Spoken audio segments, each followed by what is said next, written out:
안녕하세요. 오늘은 2025년 3월 6일, 제가 올해 두 번째 유튜브 라이브 방송은 아니죠. 녹화 방송을 하고 있습니다. 즉, 진료 리뷰를 하고 있는데요. 지금 배경화면은 저희 병원, 다시 리모델링 했던, 로비 모습입니다. 지난번에 다른 사진 갖고 왔는데, 점점 사진을 좀 바꿔볼게요. 오늘 제가 리뷰할 주제는 9살 말티즈입니다.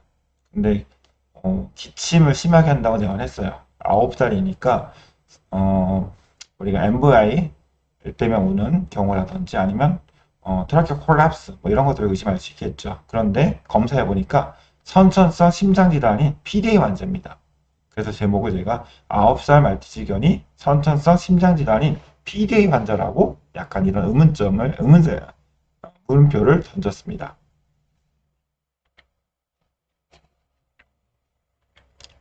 그래서 3.8kg의 9년령의 캐스터드 메일 말티즈견입니다. 올해 2월 25일 날 영원했었고요. 좀 전에 설명했던 것처럼 치컴플레인은 2주 전부터 갑자기 기침이 심해졌다는 겁니다. 기침이라는 건 구조 헝킹 사운드를 얘기하더라고요. 그 외에 뭐 잘 먹고 활동력 좋고 대소대변 잘한다고 합니다. 혹시나 다른 병원에 갔다 온 적 있느냐라고 여쭤봤더니 뭐 다른 병원 가지 않고 처음이라고 얘기하시더라고요. 이 부분은 뒤에서 또 반전이 있기 때문에 말씀드리도록 할게요. 신체 검사를 해보니까 머머가 들리는 상황이었고 즉 end포인트에서 그레이드 3 정도의 카디악 머머가 들렸습니다. 또한 이 P포인트에서 머시너리 머머가 청진이 되었었고요. 그리고 약간 마른 정도 바디 컨디션 스코어가 9C에서는 2 정도 되는. 그럼 이 머시너리 머머가 뭐냐? 사실 이거를 제가 청진했던 걸 그대로 녹음해서 보여주면 좋겠지만 그러지 못하는 상황이기 때문에 제가 유튜브에서 그 내용을 그대로 좀 가져올게요. 한번 소리를 한번 들어봐 주시고요.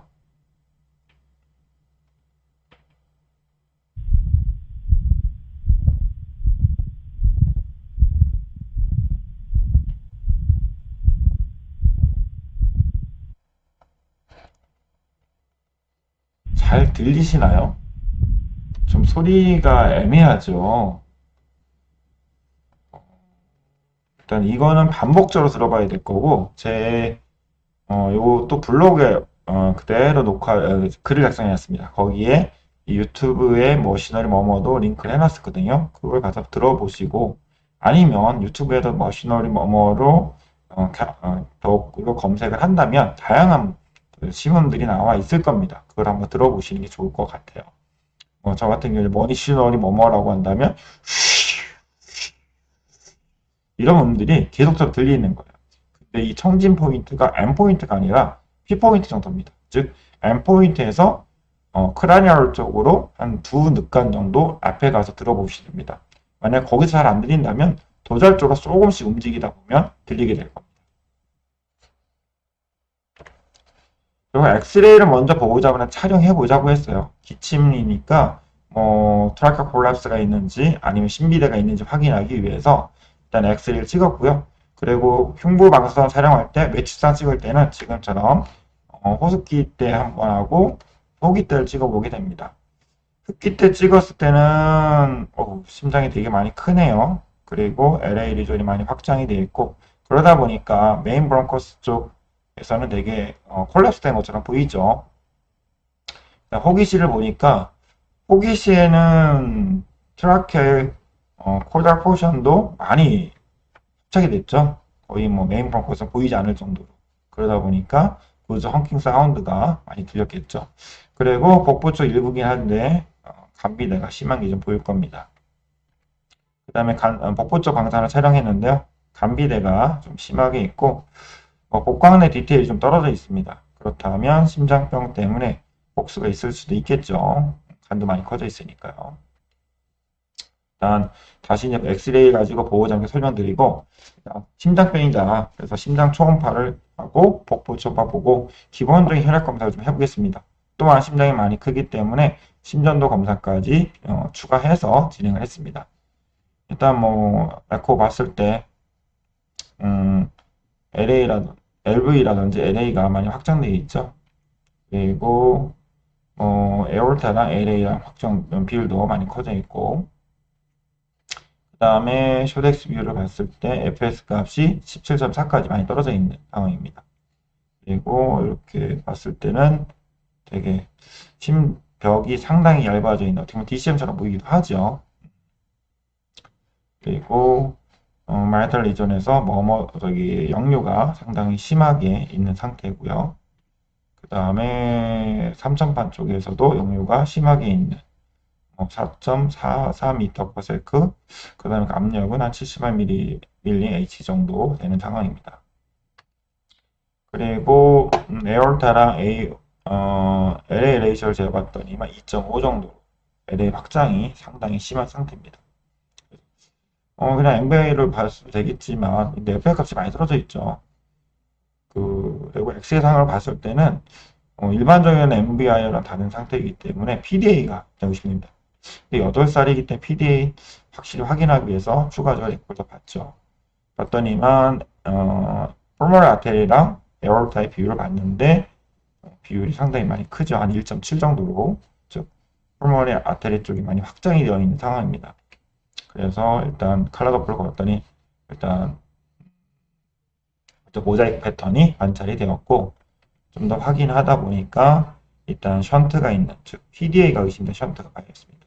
그래서 일단 풀모널 아테리, 그 다음에 에어로타랑 그 사이에 션트 베슬 덕터스 션트이 확인이 되었습니다. ECG 상에서는 베이스라인이 깔끔하게 나오지는 않았어요. 저희가 ECG 상에서 필터링하는 버튼도 눌러줬고, 그 다음에 다리 쪽 리드 있죠. 여기다 알코올 충분히 뿌려주거나 몸통에서 좀 더 약간 거리를 두고 했는데도 베이스 라인이 상당히 요동치는 모습을 보였습니다. 그리고 또한 배터리로 하기 때문에 교류에 의한 아티팩트도 아닙니다. 일단 트램블링이 계속 있는 거라고 좀 추정이 되고요. 일단 피파는 모든 QRS 컴플렉스에서 관찰이 되었습니다. 즉 피파가 보인다는 건 사이너스 리듬이죠. 거기에 QRS 높이가 하나, 둘, 셋, 넷, 다, 여섯, 일곱, 여덟 개 넘어가는 4.2, 4.3 mV, 보통 2.52이나 2.5mV가 정상인데 이 정도까지 크다는 얘기는 톨 QRS라는 거는 레프트 벤트리클 하이퍼트로피를 얘기겠죠. 즉 레프트 벤트리클이 많이 커져 있는 양상을 나타내게 됩니다.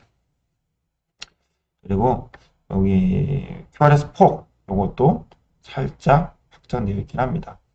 여기 정도 RR 인터벌이 살짝 불규칙하게 보이긴 하는데 이 정도는 많이 심한 건 아니겠죠. 그래서 이거는 노멀 사이너스 리듬으로 봐도 될 것 같습니다.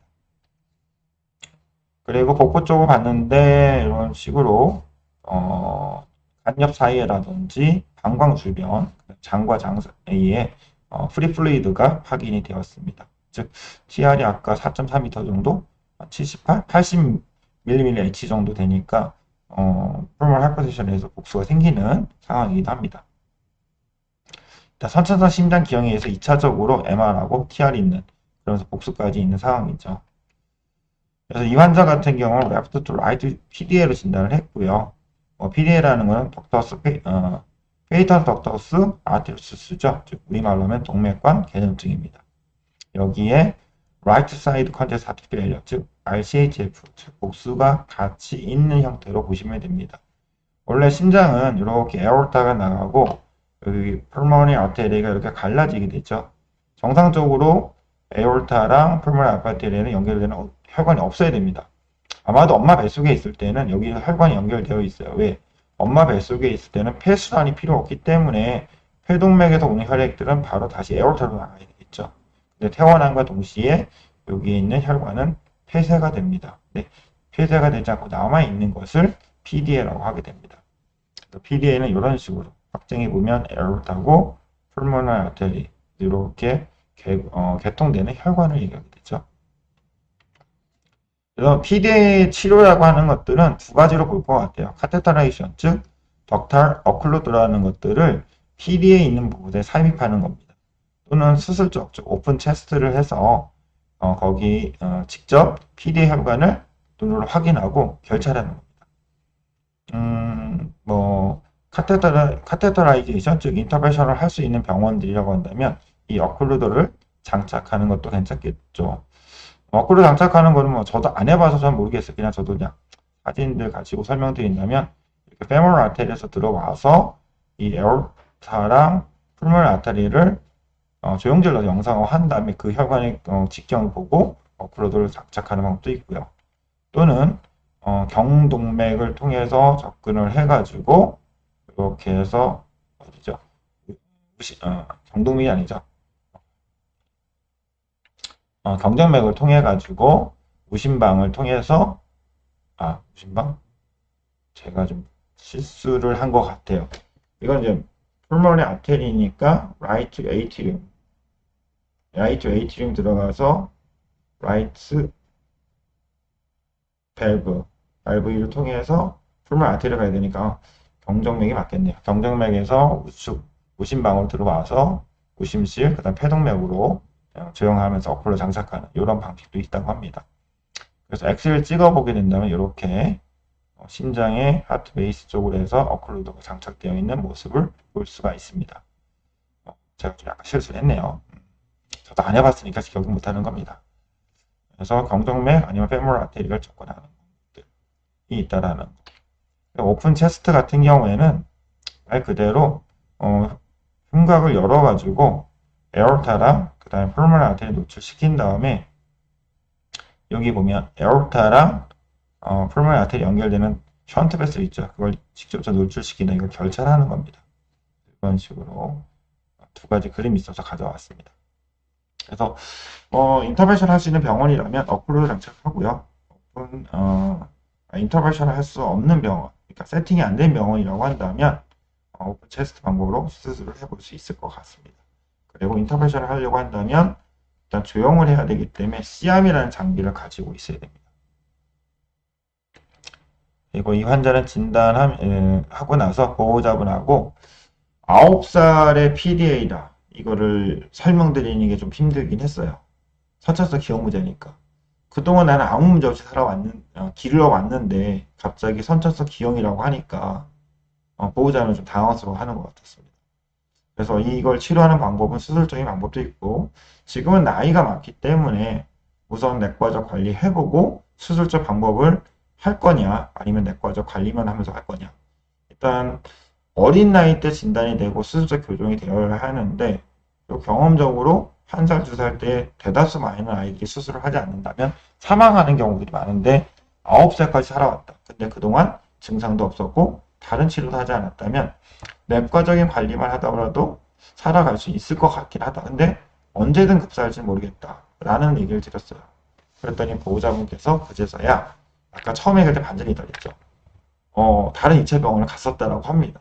근데 그 2차 병원에서는 나이와 상관없이 꼭 수술을 해야 된다고만 설명을 들어서 그냥 보호자분께 귀가를 했었고 며칠 지켜봤더니 기침이 더 심해져가지고 저희 병원을 찾아오셨다고 합니다.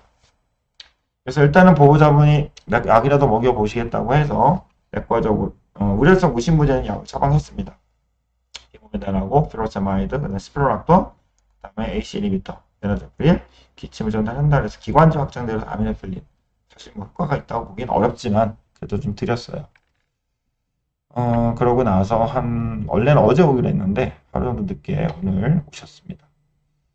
9일 만에 오셨는데 상당히 만족해 하시는 것 같아요. 애기가 잘 먹고 활동적이고 그 다음에 다음 날은 있지만 괜찮다. 단 기침이 안 멈추더라. 배도 좀 들어간 상태인데 기침만 헝킹 사운드가 계속 있었다고. 그래서 몇 가지 체크를 다시 했습니다. 엑스를 찍었는데 복강 내 간 좀 작아진 것 같네요. 근데 아주 많이 크죠. 복부 디테일은 좀 살아난 것 같고요. 흉부 엑스레이상에서 LA 확장, 그 다음에 심장이 많이 커져 있는, 그리고 트라키가 거상되어 있는 건 그대로입니다. 이 정도로 이렇게 냈다면 복수는 좀 빠졌겠지만 기침은 주기관지를 계속 압박하니까 계속 있겠죠. 에코 다시 좀 확인했고 FX 값은 17에서 23을 조금 더 약간 증가된 상태. 그 다음에 LAAO 레이셔는 2.5 정도에서 2.17 정도로 좀 감소했습니다. LA가 약간 좀 작아지는 양상이었고요. 그렇지만 MR, 그 다음에 TR 이전에 비해서 조금씩 약간 감소하는, 즉 심장 인데스들은 조금씩 작아진 것 같긴 합니다. PDA 쪽은 거의 비슷하게 보이고 있고요. 수술을 안 했으니까 그대로 있겠죠. 복수는 거의 없는 상태.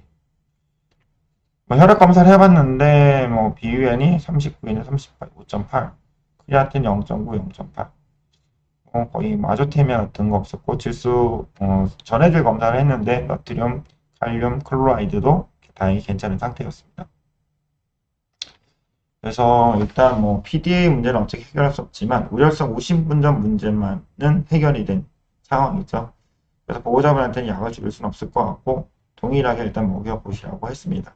근데 기침이 계속 된다고 해서 하이드로코데인, 전에는 후리코였는데 지금은 다른 제품이 나오더라고요. 일단 이거는 따로 처방을 해드렸어요. 먹이면서 기침이 주는지, 줄지 않는다면 굳이 먹이지 않으셔도 될 것 같고 기침이 준다면 계속 같이 먹여보시라고 했어요. 그리고 또 수술적인 문제에 대해서, 수술적인 방법에 대해서 한번 하기도 했고 당장은 결정하기 어렵다고 하셔가지고 조금 더 그럼 경과를 보면서 고민해 보시라고 말씀을 드렸습니다. 네, 오랜만에 이 나이 많은 나이에서 PDA라는 선천성 심장 질환을 진단하게 돼가지고 근데 지금까지 살아온 게 저도 좀 신기한 것 같긴 합니다. 보호자분한테 그 말씀 드렸더니 보호자분도 놀라는 상황이기도 하고 일단 이 환자는 한번 메디케이션 해보고 수술을 할지 아니면 메디케이션을 하고 갈지 경과를 지켜보다가 나중에 한번 기회가 된다면 다시 리뷰를 해드리도록 할게요. 예, 오늘은 여기서 마치도록 하겠습니다. 지금까지 들어주셔서 감사합니다.